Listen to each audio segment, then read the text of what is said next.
بسم الله الرحمن الرحيم إن الحمد لله نحمده ونستعينه ونستغفره ونتوب إليه ونعوذ بالله من شرور أنفسنا ومن سيئات أعمالنا من يهديه الله فلا مضل له ومن يضلل فلا هادي له وأشهد أن لا إله إلا الله وحده لا شريك له وأشهد أن محمدا عبده ورسوله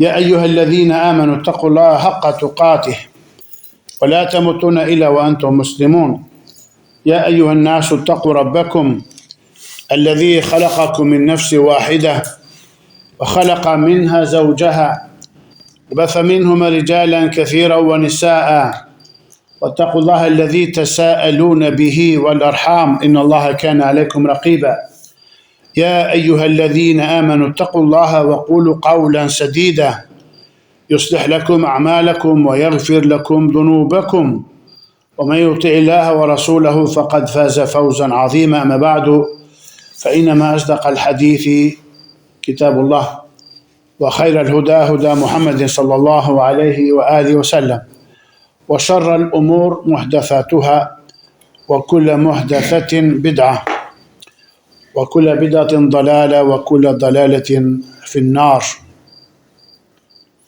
أما بعد lavdërojmë Allahun subhanahu wa taala me dashuri, madhërim dhe përulje. Atë falenderojmë ndihmë dhe falje vetëm prej tij kërkojmë dhe të ai kthehemi me pendim. Atë që Allahu udhëzon dhe orienton në rrugën e tij të drejtë nuk ka kush ta humbas prej saj. Dhe atë që ai e humbi me drejtsinë e tij nga rruga e tij e drejtë nuk ka kush ta udhëzojë përpos tij. Dëshmoj se nuk ka të adhuruar tjetër me të drejtë dhe merit përpos Allahut, të vetëm dhe të pa ortak, dhe dëshmoj dhe deklaroj se Muhamedi është robi i Allahut dhe i dërguari i tij. Mbi të qoftë lëvdata e shumë dhe shpëtimi i madh i Allahut, mbi gratë e tij të ndershme, familjarët e tij, shokët e tij fisnik dhe gjithë ata që e pasojnë me përbërmëri dhe bashkëmëri rrugën e tij deri në ditën e llogarisë. Do të vazhdojmë me lejen e Allahut dhe mendim dhe sukses prej tij mësimin ton nga libri i dobishëm me temë Gjawamiu al-Ad'iyati an-Nabawiyya, duat përmbledhëse pejgamberike të sheikhut të nderuar Abdulrazak ibn Abdul Muhsin Abbad al-Badr, Allahu ruajt atë dhe t'jadhin e tij. Kemi arritur tek kapitulli ose tek fjala e autorit i cili thot Sharhu hadith Allahumma laka aslamt. Komenti i hadithit o Allah ty të jam dorëzuar. Thot sheikhu në këtë kapitull, Allahu ruajt, روى مسلم في صحيحه عن ابن عباس رضي الله عنهما أن رسول الله صلى الله عليه وسلم كان يقول اللهم لك أسلمت وبك آمنت وعليك توكلت وإليك أنبت وبك خاصمت اللهم إني أعوذ بعزتك لا إله إلا أن تضلني أنت الحي الذي لا يموت والجن والإنس يموتون. الله أكبر. Thot sheikhу, Allah ruajt, transmeton Muslimi, Imam Muslimi, në sahihun e tij nga Ibn Abbasi, Allahu që të kënaqur prej të birit dhe të jatit, se i dërguari Allahut sallallahu alaihi wa alihi wasallam ka thënë, gjëja këtë hadith bukur, në këtë dua kaq të bukur dhe kaq përmbledhëse profetike. E dëgjuam në arabisht, në shqip kuptimi i saj është: O Allah, ty të jam dorëzuar, tek ti kam besuar, tek ti jam mbështetur, tek ti jam kthyer dhe me ty kam polemizuar. O Allah, kërkoj mbrojtje me madhështinë tënde. Nuk ka të adhuruar tjetër me të drejtë përveç teje. që të mos më humbësh dhe deviosh. Ti je i gjalli që nuk vdes kur, ndërsa gjinët dhe njerëzit vdesin. Të shiku kjo lutje, pra kjo dua profetike, ka rëndësi të madhe dhe dobit e saj nuk kanë kufi dhe janë të panumërta. Ajo përmbledh gjithë të mirat e kësaj bote dhe të botës tjetër. Ajo sqaron ndikimin e besimit të robit në el-esma was sifat, në emrat dhe cilësitë e Allahut subhanahu wa taala, në realizimin e adhurimit ndaj tij dhe siguron njëherësi shpëtimin nga humbja dhe devijimi nga rruga e drejtë e Allahut, nga shtegu i tij i drejtë dhe feja e tij e pastër, të cilën ai e përsosi dhe zgjodhi për ne. Fjala e tij sallallahu alaihi wasallam në fillimin e kësaj duaje, Allahumma laka aslamt. O Allah, ty të jam dorëzuar. Do të thotë, i jam nështruar dhe i jam bindur urdhrave dhe ndalesave të tua. Paraprirja e fjalës ty tregon kufizim dhe përkushtim, pra vetëm ty dhe askujt tjetër. Është një lloj si iyyaka na'budu wa iyyaka nasta'in. Ai la a'budu illa iyyak wa la asta'inu illa bik. Pra si në ajetin e bukur të surës El-Fatiha. Fjala e tij alayhi salatu wasalam, wa bika amant. Pra në ty kam besuar ose tek ti kam besuar, do të thotë kam besuar në veten tënde të lartë. Disa fjalën nefsullah ose e përshtasjeme në qenjen tënde të lartë. Sheikh Ibn Uthaymeen na këshillon që ta përshtasim me veten tënde të lartë. Nefsuke, pra jo qenja jote, porse vetja jote. Pra kam besuar në veten tënde të lartë dhe në cilësitë e përsosura që vetëm ty të takojnë. Walillahi al-asmaul husna fad'uhu biha. Allahu t'i përkasin emrat më të bukur, ndaj luteni atë me to. Kjo përfshin besimin në gjithçka që Allahu ka urdhëruar robërit të besojnë, si engjëjt të dërguarit dhe ditën e fundit. Siç ka ardhur ka hadithi i gjatë i Gjibrilit alayhi salam. Fjala e tij salawatullahi wa salamu alayhi, wa alayka tawakkalt, dhe të këtij jam mbështetur, do të thotë të kam besuar çështjen time vetëm ty, jo dikujt tjetër. Allahu i lartëmadhëruar thot, alaysa Allahu bikafin abdah. Pra kjo është një pyetje që ka dhe përgjigje, kjo pyetje retorike. Mund ta përshtasim, a nuk i mjafton Allahu robit të tij, ose mund ta përshtasim sigurisht që Allahu i mjafton robit të tij. Prandaj themi hasbi Allahu wa ni'mal wakil. Më mjafton Allahu sa mbrojtës dhe ruajtës i mirë është ai. Pra nuk mjafton Allahu robit të tij, dhe thot i lartësuari, wa man yatawakkal 'ala Allahi fa huwa hasbu. E kush mbështetet totalisht tek Allahu, ai mjafton atij. Fjala e tij sallallahu alaihi wasallam, wa ilayka anabt, dhe tek ti jam kthyer, dhe al-inaba ka qenë cilësi e pejgamberëve, fisnik dhe njerëzve devotshëm mbas tyre. Do të thotë, jam kthyer në adhurimin tënd dhe në atë që më afron tek ti, dhe jam larguar nga çdo gjë tjetër. Pra nga shirku, gjunahet, bidatet e meradh. Fjala e tij sallallahu alaihi wasallam, wa bika khasamtu, kujdes mos ta kuptojmë gabim kjo përshtatja që bëm në fillim të hadithit, dhe me ty kam polemizuar, do të thotë, me ty argumentoj dhe mbrohem. Me atë që më ke dhënë prej provave dhe argumenteve, kam debatuar kundër armiqve të tu. Qofshin ata idhujtar, jo besimtar, hipokrit, njerëz të dyshimit.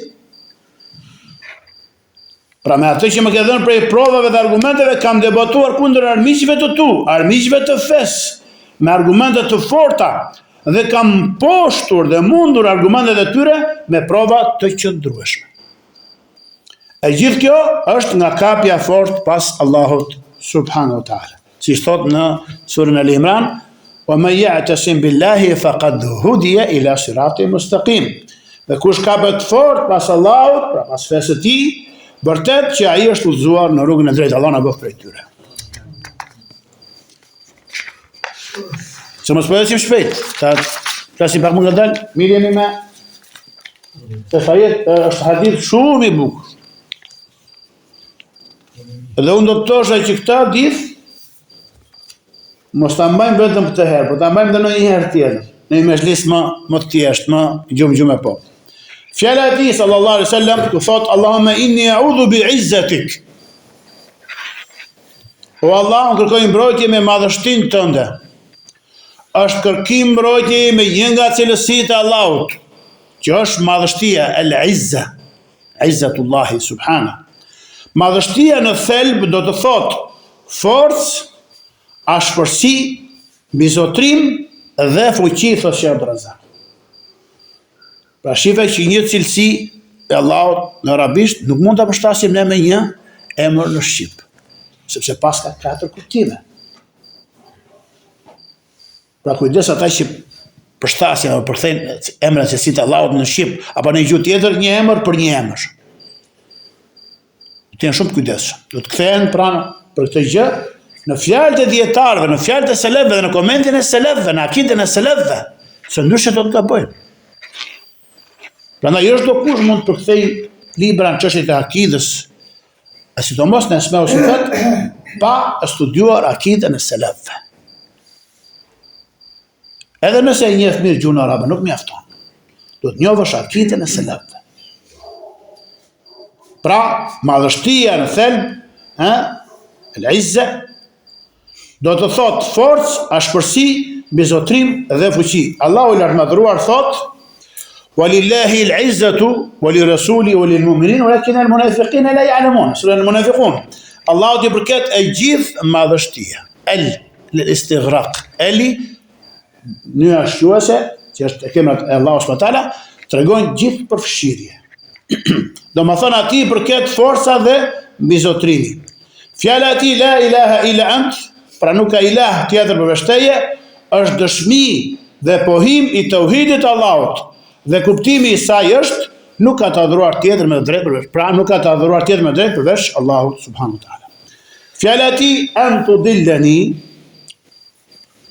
është që të mos më humbësh. Do të thotë nga ajo që të më humbësh. Pra kërkoj stehim që mos të më humbësh. Dhe lidhet me kërkoj mbrojtje me madhështinë tënde. Pra ke paraprish me Allahumma inni a'udhu bi'izzatika an tudillani. Pra janë të lidhura. Pra o Allah, më kërkoj mbrojtje me madhështinë tënde, pra që të mos më humbasësh, mos më devijosh, mos më lajfisësh nga feja jote e saktë dhe e drejtë. Dhe në këtë ka argument se udhëzimi dhe humbja janë në dorën e Allahut të lartësuar. Allahu i lartësuar thot: "Men yahdillahu fa huwa al-muhtad, wa man yudlil falan tajid lahu waliyan murshida." Atë që udhëzon Allahu, ai është i udhëzuari. E atë që ai e humb, pra me drejtsinë e tij, për të nuk do të djesh mbrojtës udhëzues. Dhe thot i lartësuari: "Wa man yudlilillahu fama lahu min had." Edhe njerë "O me yudlilillahu fama lahu min had." Dhe ato që humb Allahu për të nuk ka udhëzues. Është si ke një lloj si tek hadithi i Ibn Abbasit që i thot: nëse të gjithë njerëzit dhe xhinët do të bëhen bashkë që të bëjnë dobi me diçka, nuk do të bëjnë dobi vetëm se madje që Allahu ka saktuar për ty. E njëjta gjë është dhe udhëzimi apo humbja. Nëse gjithë njerëzit do të bëhen bashkë do të humbasin, Allahu ka vendosur të udhëzojë, nuk do të humbasin dot. Edhe anasjetas. Dhe thot i lartësuari: "O me yudlilillahu fama lahu min sabil." O me yudlilillahu fama lahu min sabil në surën Shura. Dhe ato që e humb Allahu, për të nuk ka rrugë shpëtimi.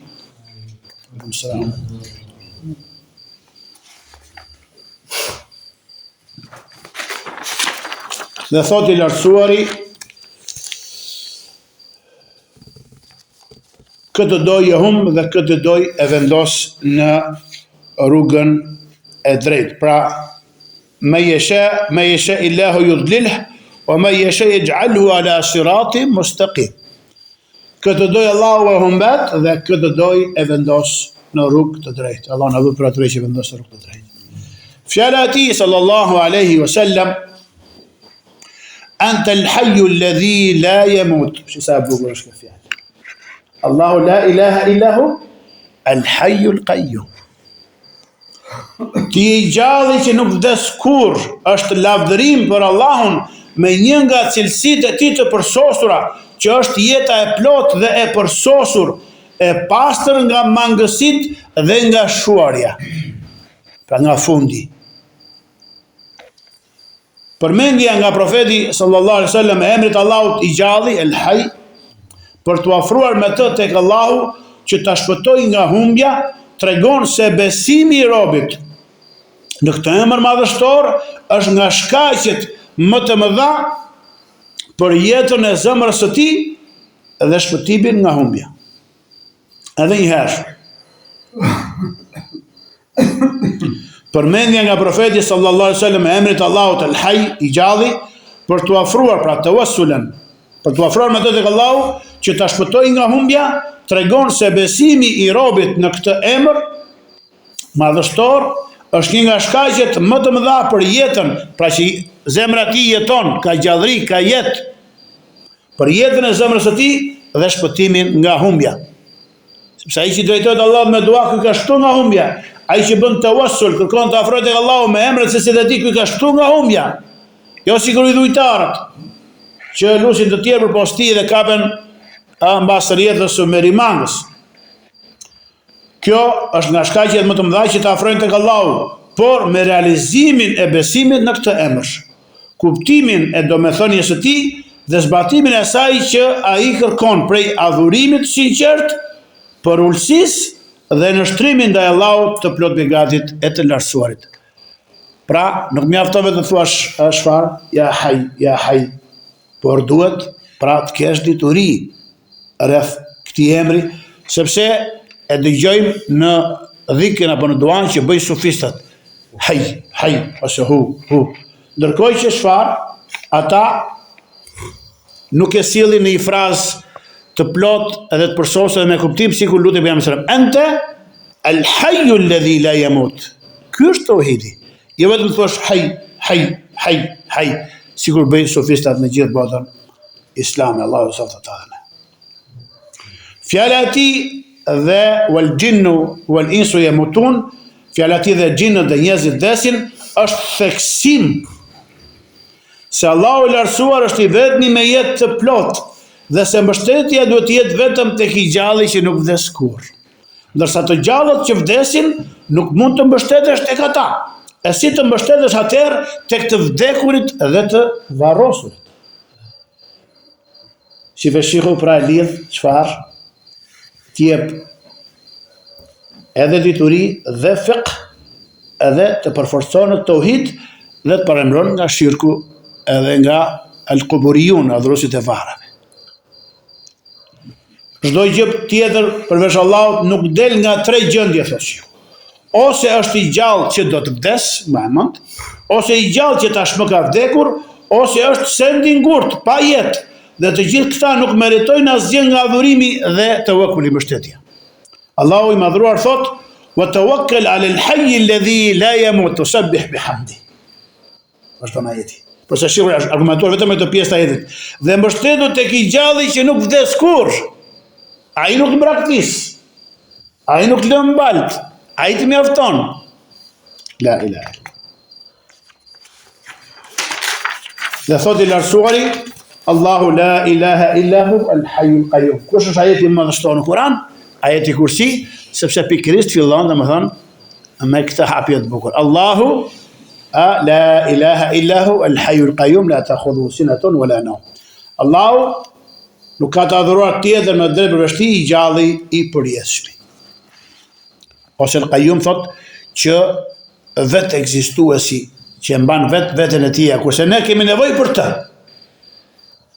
Nuk ekzistojmë nga vetvete dhe kemi nevojë që ai të na mbaj, që ai të na furnizoj, që ai të na drejtoj, që ai të na ushqej, që na të japë për të pirë, na vesh, etj, na mbroj, etj.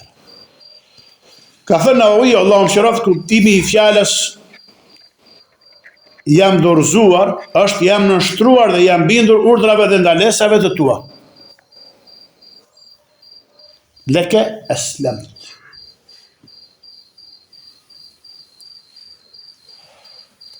Dhe bike amant, në ty kam besuar, do thot kam besuar në ty dhe në gjithçka që ke lajmëruar, urdhruar dhe ndaluar.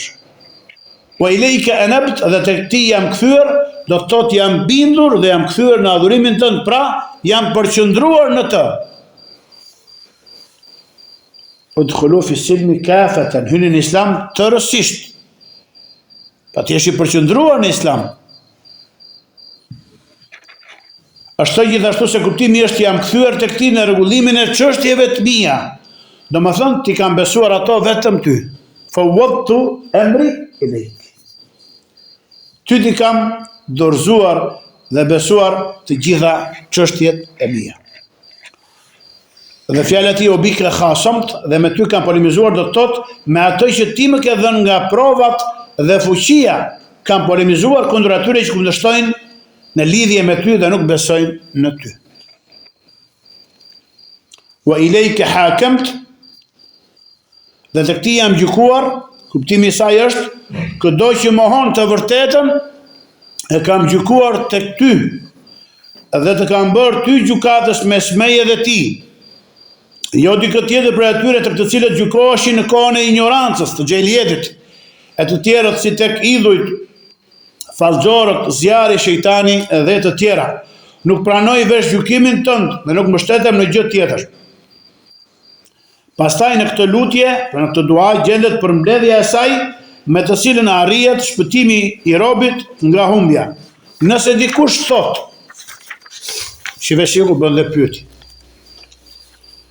Në këtë botë ka shumë gjëra që çojnë në humbje, sprova të ndryshme dhe pengesa të shumta nga adhurimi dhe nga bindja. Me thonë njerëzit, edhe veti kemi pasur motociklete para udhëzimit në islam.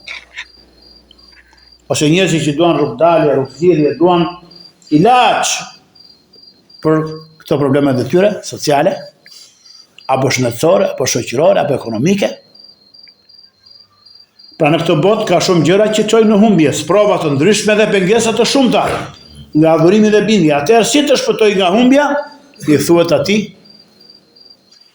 kjo lutje e begat është e mjaftueshme për realizimin e këtij qëllimi, por kjo varet nga kuptimi i saj i drejtë dhe i saktë dhe nga mënyra e mirë e lutjes drejtuar Allahut te baraka ve taala me të.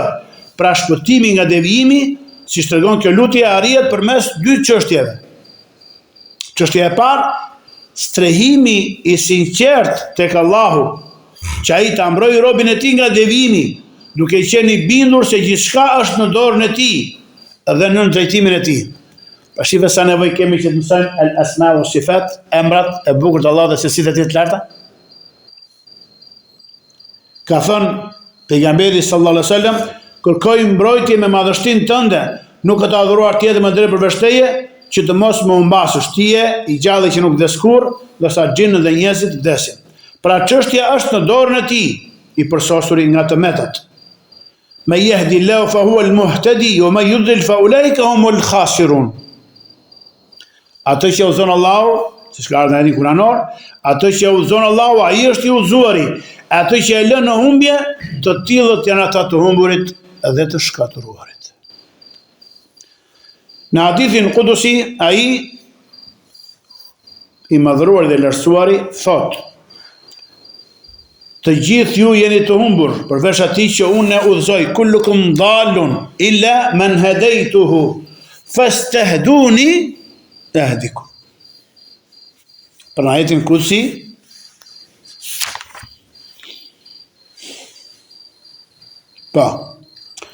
kullukum dallun illa man hadaytuhu fastahduni ahdikum. Ai utlubu minni al-hidayah. Kjo ishte në arabisht. Pra në hadithin kudusi që përcjellet pejgamberi sallallahu alajhi wasallam nga Zoti i botrave, se i ka thënë: Të gjithë ju jeni të humbur përveç atij që unë e udhëzoj. Prandaj më kërkoni udhëzim, ose kërkoni udhëzim prej meje që t'ju udhëzoj. Domethënë, kërkoni prej meje udhëzim dhe orientim. Dhe çështja e dytë, pra çështja e parë ishte strehimi i sinqert tek Allahu, që ai ta mbrojë robën e tij nga devijimi. Çështja e dytë, përpjekja, xhihadi me vetveten, me nefsin, me vetveten për të realizuar ato për të cilën robi është krijuar. Pse jemi krijuar? وما خلقت الجن والانس الا ليعبدون. Nuk i kam krijuar xhinën dhe njerëzit për pas tjetër vetëse që të madhrojnë pa të më çojnë me adhurim. Vini re, thot shehu, këtë në shprehjet e ndërmjetësimit që janë përmendur në fillim të kësaj duaje. O Allah, ty t'i jam dorëzuar. Pra këto janë si parathonje, si parapërgatitje për kërkesën. Në ty kam besuar, tek ti jam mbështetur, tek ti jam kthyer dhe me ty kam polemizuar. Pra këto janë 5 çështje me të cilat robi kërkon afrim tek Allahu. Tawassul. Pra me tauhidin ose me emrat dhe sesit e tia kërkon tawassul ke Allahu me besimin tënd në të, me bindjen tënd dhe me nënshtrimin dhe me emrat dhe me sesit e tij. Por krahas kësaj është domosdoshme të përpiqet pra të luftoj me vetveten për të realizuar dispozitat e Islamit, për t'i mësuar dhe për t'i praktikuar ato. Pra duhet dituri. Nuk vjen përqendrimi në fe pa dije. Ignoranti nuk mund të jetë i përqendruar në fe. Si dhe për të realizuar realitetet e besimit, duke i mësuar dhe duke mbushur zemrën me to, për të pasur lidhje të mirë me Allahun, duke mbështetur tek ai dhe duke dorëzuar të gjitha çështjet e tij në çdo gjendje dhe situatë, si në çështjet fetare, ashtu dhe në ato të kësaj bote, për të kthyer tek Allahu, sepse çdo biri i Ademit gabon, dhe sapo të ndodh një gabim, ai duhet të nxitojë në pendim dhe kthim tek Allahu te baraka taala, duke qenë i sinqert me të në fjalët, veprat, lëvizjet dhe qetësinë e tij. Kështu ai kërkon afrim tek Allahu me këtë besim dhe vepra të mira, duke kërkuar që ta shpëtojë nga devijimi.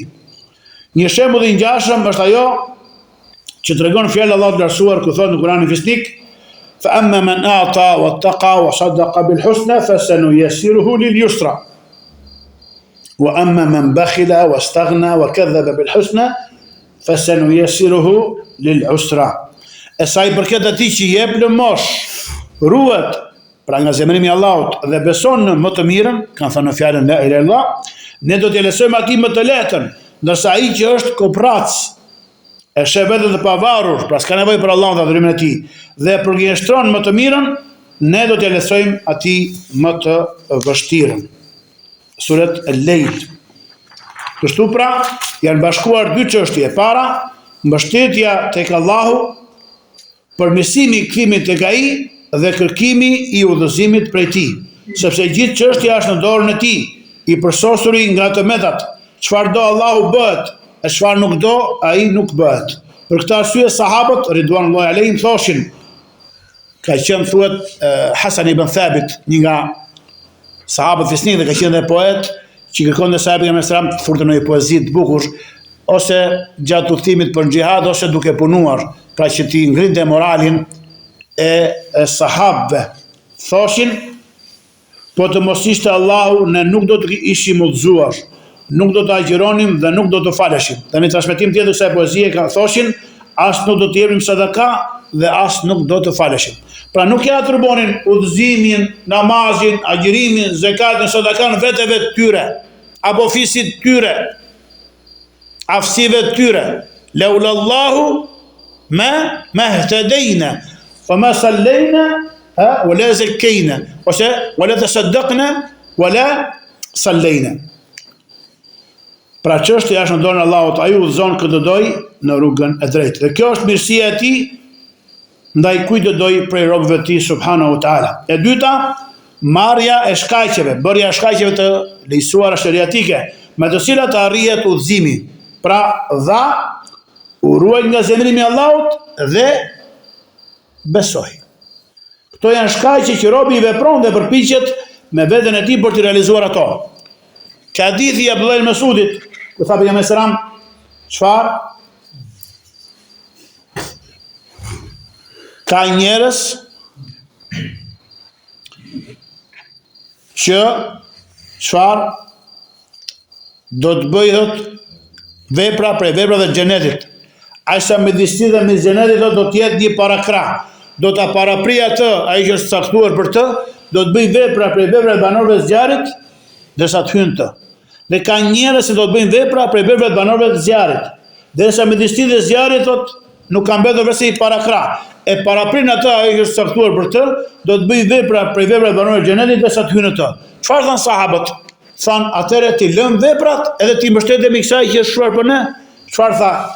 I'malu fa kullun muyassar lima khuliqa la. Edhe recitoj fa amma man a'ta wattaqa wa saddaqa bil husna deri në fund ajeteve. Punoni tha se gjithë secilit do t'i lehtësohet ajo për të cilën është krijuar dhe çfarë? Ai që dha u ruaj nga zemrimi i Allahut dhe besoi, to ja shkaqet të udhëzimit. Si thot poeti, për mes Albani, terju an-najata wa lam tasluk sabilahu inna as-safinata la tajri 'ala al-yabsi. Thot shpreson, thot shpëtimin dhe nuk e merr rrugën e tij ose shebet e tij, vërtet anija nuk ecën tok çat. Shë anija ndër që të shpëtosh. Ecën anija tok çat, nuk ecën. Allahu akbar.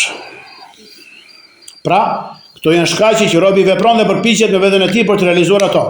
Allahu xhalla wa ala thot: "Walladhina jahadu fina lanahdiyannahum subulana wa inna Allaha la ma'al muhsinin." Dhe ata që përpiqen për ne patjetër do t'i udhëzojmë në rrugët tona dhe vërtet Allahu është me bamirësit. Nga kjo përfitohet se lumturia në këtë botë dhe në botën tjetër nuk arrihet përveçse me realizimin e këtyre dy çështjeve dhe përmbushjen e këtyre dy kërkesave. Përpjekja me vetveten për vepra të mira, së bashku me kërkimin e ndihmës nga Allahu xhalla wa ala dhe vazhdimi në lutje, insistimi me përgjërim drejtuar atij. Ka transmetuar Imam Muslimi në Sahihun e tij nga Abu Huraira, Allahu që të kënaqë me të, se ka thënë i dërguari Allahu sallallahu alaihi wasallam ka thënë, edhe ky është hadith i bukur: "El-mu'minu al-qawi khairun wa ahabbu ila Allah min al-mu'min ad-da'if wa fi kullin khair. Ihris ala ma yanfa'uka wasta'in billah wa la ta'jiz. وإن أصابك شيء فلا تقل لو أني فعلت كان كذا وكذا ولكن قل قدر الله وما شاء فعل فإن لو تفتح عمل الشيطان." Në këtë hadith që përcjell Muslimi nga Abu Huraira, pejgamberi sallallahu alajhi wasallam ka thënë: besimtari i fortë është më i mirë dhe më i dashur tek Allahu se sa besimtari i dobët. Por në të dy ata ka mirësi. Pastaj thotë: përpiqu për atë që të bën dobi, kërkon ndihmë nga Allahu dhe mos u bëj i paaft, mos u dorso, mos u likshto, mos u pezmato. E nëse të ndodh diçka, mos thuaj sikur të kisha bërë kështu, do të ishte kështu e ashtu, por thuaj ky është caktimi i Allahut dhe ai bën çfarë të dojë, sepse fjala sikur hap veprat e shejtanit. Pra fjala ti ihris ala ma yanfa'uka wasta'in billah, përpiqu për atë që të bën dobi dhe kërkon ndihmë nga Allahu, është një fjalë përmbledhëse që përfshin atë në të cilën gjendet lumturia e robit në dynja dhe në botën tjetër. E mbyll shehu pasaj me disa dobi dhe pella nga Sheikh Abdulrahman bin Nasir al-Sedi, Allahu mëshiroft, i cili ka thënë: baza e lumturisë dhe suksesit të tij, pra të robit, sillet rreth përpjekjes dhe zellit për çështjet e dobishme, së bashku me kërkimin e ndihmës nga Allahu i lartësuar. Sa herë që robi tregohet i kujdesshëm për çështjet e dobishme, përpiqet në to, ndërmerr shkaqet dhe rrugët e tyre dhe kërkon ndihmë nga Zoti i tij për arritjen e plotësimit të tyre. Kjo është përsosmëria e tij dhe shenja e suksesit të tij. Sa herë që i mungon një nga këto tre gjëra, i mungon atij prej mirësisë sipas asaj mase. Ai që nuk është i kujdesshëm për çështjet e dobishme, dhe prej tyre është mësimi, memorizimi, kuptimi i diturisë dobishme, por është thot dembel, nuk arrin asgjë. Dembelizmi është baza e dështimit të humbjes. Dembeli nuk arrin asgjë të mirë, nuk fiton asnjë nderim, nuk ka pjesë as të fe, për nuk merr hise as në çështjet e fesë dhe as në këtë botë. E nëse është i kujdesshëm, por për gjëra jo të dobishme, qofshin ato gjëra të dëmshme, apo që e pengojnë përsosmërinë, atëherë fryti i përpjekjes së tij është dështimi, humbja e së mirës dhe arritja e së keqes dhe dëmit. Sa shumë janë ata që përpiqen në rrugë dhe gjendje jo të dobishme e nuk përfitojnë nga përpjekja e tyre verse lodhje, mundim dhe mjerim. Pastaj edhe nëse robi ndjek rrugët e dobishme, përpiqet dhe tregohet i kujdesshëm në to, kjo nuk plotësohet për të verse me sinqeritetin e kthimit tek Allahu dhe kërkimin e ndihmës prej tij për arritjen dhe plotësimin e tyre, dhe që të mos mbështetet në vetveten e tij, në forcën dhe fuqinë e tij, asa tarfat e ajn, një traur që pallash. Por të jetë gjithë mbështetja e tij e plot, ajo e brendshme dhe e dukshme vetëm tek Zoti i tij. Me këtë i lehtëson atij vështirësitë, i bën të lehta situatat dhe i plotësohen rezultatet dhe frytet e mira në çështjet e fesë dhe të kësaj bote. Bëni përmbledhje Sheikh Abdulrazakut të këtyre fjalëve të Sheikh Saadit, thot, përmbledhja e këtyre fjalëve është se vërtet robi ka nevojë për Allahun që ta mbrojë, se thonë ndoshta ka njerëz që kaq të gjatë se marrin vesh, ose t'i bëjmë një përmbledhje, sinteza. Vërtet robi ka nevojë për Allahun që ta mbrojë nga rruga e humbjes, ta drejtojë në rrugën e udhëzimit, ta forcojë në të vërtetën, t'i jap sukses, udhëzim dhe drejtim, dhe ta bëj prej njerëzve të lumtur, prej banorëve të xhenetit. Allah na bëj prej tyre. Ai ka nevojë për të, pra për Allahun në çdo lëvizje dhe qetësi. Ka nevojë për faljen dhe mëshirën e Allahut subhanahu wa taala, sepse nuk ka rrugë tjetër përveç se të strehohet tek Allahu në çdo kohë dhe në çdo çast që ta forcoj, ta ndihmoj, ta udhëzoj dhe ta mbroj nga humbja. Pra me kaq e mbylli Sheikh Abdulrazak, e mbyllim dhe ne. Subhanakallahumma wa bihamdik, ashhadu an la ilaha illa ant, astaghfiruka wa atubu ilaik. Allahu na bëf dobi me ato që dëgjuam, dhe na bëf fjalë që dëgjojmë fjalë dhe pasion ato me përpikmëri. Wallahu a'lam wa sallallahu sallam wa baraka nabiyina Muhammad wa alihi wa sahbihi ajma'in, walhamdulillahi rabbil alamin.